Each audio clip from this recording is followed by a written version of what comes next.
মাত্র ৩ বছরের ব্যবধানে একই ছেলের কাছে আমাদের ২ বোনের বিয়ে হয়েছিল। ইচ্ছা না থাকলেও শেষ পর্যন্ত বড় বোনের স্বামীকে জীবনসাথী হিসেবে বিয়ে করতে হয়। আমরা ৩ ভাই বোন, বড় ভাই, তারপরে আপু, তারপরে আমি। ২০১০ সালে যখন আমি ক্লাস 9-এ পড়ি, তখন আমার আপুর পছন্দের ছেলের সাথে আমার আপুর পারিবারিকভাবে বিয়ে হয়। বিয়ের আগে তাদের সম্পর্ক ছিল ৫ বছরের মতো। দুলাভাই এবং আপু দুইজনেই ক্লাসমেট ছিল, আর স্কুল থেকে নাকি তাদের সম্পর্ক ছিল। আপুর সাথে আমার বয়সের তফাৎ প্রায় ৮ বছরের মতো। আপু আর দুলাভাই যেহেতু একই ক্লাসে পড়ে, তাই দুলাভাইও আমার থেকে ৮-৯ বছরের বড় হবে। এত আয়োজন করে যে ছেলের সাথে নিজের বড় বোনকে বিয়ে দিলাম, সেই ছেলেকেই নাকি নিজের স্বামী হিসেবে পেতে হবে। এটাও যে আল্লাহ আমার কপালে লিখেছিল কখনো ভাবতেও পারিনি। আমার এসএসসি পরীক্ষার আগে আমার আপুর সাথে দুলাভাইয়ের বিয়ে হয়ে যায়। আমাদের পরিবারের খুব ভালো একটা সম্পর্ক ছিল, তাই বিয়ের পরে তেমন কোনো সমস্যা হয়নি। বিয়ের 2 বছর পর্যন্ত সবকিছুই ঠিক ছিল।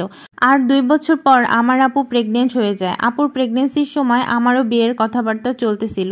যেহেতু আমি কলেজে উঠেছিলাম, সেহেতু আমাদের পরিবারের মেয়েদের কলেজে উঠলে বিয়ে হয়ে যায় খুব বড় জোর ভার্সিটি ফার্স্ট ইয়ার বা সেকেন্ড ইয়ারের মধ্যেই। বাবা মায়ের পছন্দেই আমাদের ফেনীতে এক স্থানীয় ছেলের সাথে আমার বিয়ে ঠিক হয়।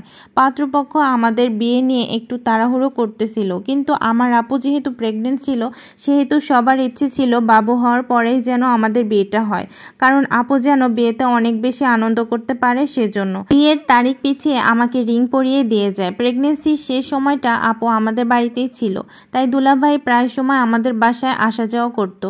আর আপু যেহেতু অসুস্থ ছিল, তাই বেশিরভাগ সময় যা কিছু প্রয়োজন হতো আমি দেওয়া নেওয়া করতাম।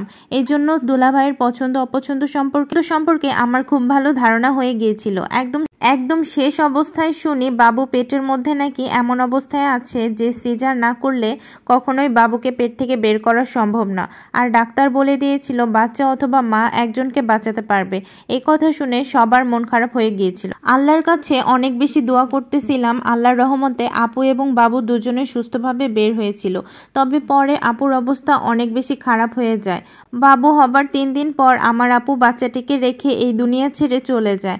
সেদিনটা ছিল আমাদের পরিবারের সবচেয়ে বড় একটা শোকের দিন।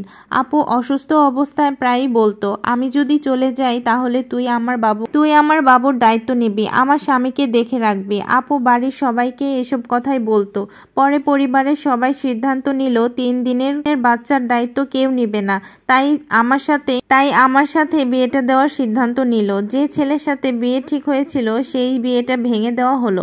বাচ্চার কথা ভেবে দুলাভাইকে আমার বিয়ে করতে হলো। আল্লাহর কখন কোন পরিকল্পনা করেন সেটা বোঝা দায়। তবে সেদিন যদি আমার সত্যি বিয়ে হয়ে যেত, তাহলে এই বাচ্চাটার অবস্থা কি হতো জানি না। তবে আল্লাহ উত্তম পরিকল্পনাকারী, তিনি যা করেন ভালোর জন্যই করেন। তবে আমার আপুর জন্য অনেক বেশি খারাপ লাগে।